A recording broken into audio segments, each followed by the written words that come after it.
Hey everybody, I'm Mary. And I'm Verna, and we are Yoga Bound. We're going to make some videos for you. For the first couple of videos, they're going to be the foundational yoga poses, so we're going to start with downward facing dog. Downward facing dog is a foundational pose to yoga. It's a pose that you see in every class, and some teachers even refer to it as a resting pose, although it's not very easy. First, you have to build up all the musculature in your body to be able to hold this, and then once you do, then you're able to move on to all the other poses in a yoga practice. Not every person can do down dog at the beginning, so toward the end of the video, we will show you some options and alternatives to downward facing dog in your class. But first, we'll have Verna teach me the proper form of downward facing dog, and we'll talk about some things to avoid. So here we go. So there are many different transitions that you can go from to downward dog. In this video, we're going to go from child's pose. So Mary's going to come down into child's pose. And then on a breath in, she's going to push down through her hands and come up into tabletop position. And then right away, tuck her toes and exhale her sit bones to the sky for downward facing dog. Once you're in downward dog, spread your fingers apart and firmly press all of your knuckles down into your mat, and then use that strength up right through your arms into your shoulders. Your arms are straight and strong here and slightly externally rotated, so your armpits are scooping up towards your chest. Your shoulder blades are soft to make room for your neck. Your back is strong and straight. Your sit bones are tilting up towards the ceiling. That creates length in your spine. And your legs are straight and strong here. Heels are pushing down towards the floor. They may not be there, and for a lot of practitioners, they're not.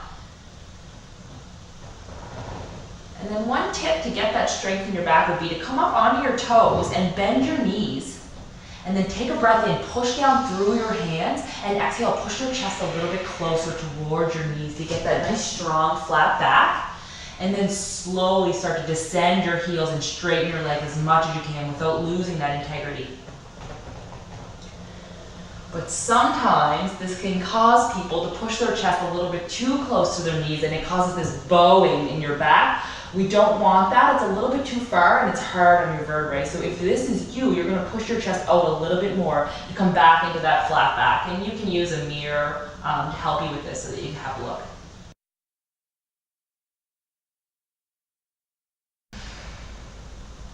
If you're not familiar with down dog, or if you're in a class where people are beginners, you may see people in a down dog that looks much like Verna's in. Her back is rounded, her shoulders are right over her hands, and her head is not relaxed. So to start, she can relax her head.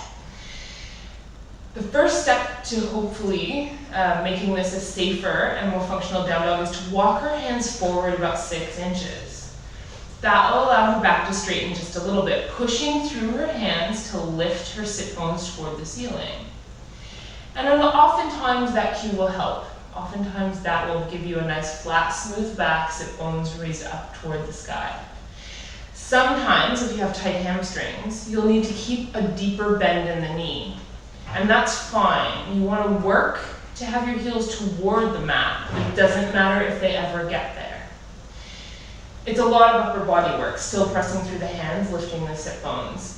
If you're getting a lot of strain in the upper body, or if your hamstrings are too tight and you need to have your knees very bent, you can drop them all the way to the ground and walk your hands forward into puppy stretch. So your whole upper body is still in the down dog position. You're still pressing through the hands, your arms and shoulders are in that same position in alignment, shoulder blades are together on the back, sit bones toward the sky. And you could do any down dog like this. If this isn't enough of a compromise for you, if you'd like, you can always try dolphin instead. So you bring the soles of the palms of your hands together, and your shoulders are what's taking the weight through your elbows now. Same idea, lifting through the elbow, shoulder girdle, up into the sit bones, and working to get your heels toward the mat. It's a lot harder to get them to the mat in this pose. So you can always take this. It's particularly good if you have arthritis in the wrists, or any sort of pain in the upper body from taking too much weight if you're fatigued. If you're really fatigued, and Brenna's gonna love this, you can take child's pose. So again, dropping your knees, letting them come out a bit wide, toes together, releasing the hands and just relaxing them up on your mat next to your head. So this is your final option. There's a lot of down dogs in most vinyasa classes, and you're gonna find at least one in every class, pretty much. You can always take this child's pose option, deep breathing and lots of introspection, until you're ready to take one of the other options. So there you have it, down dog in a nutshell. Thanks for watching. Keep practicing and stay tuned for next time. Namaste.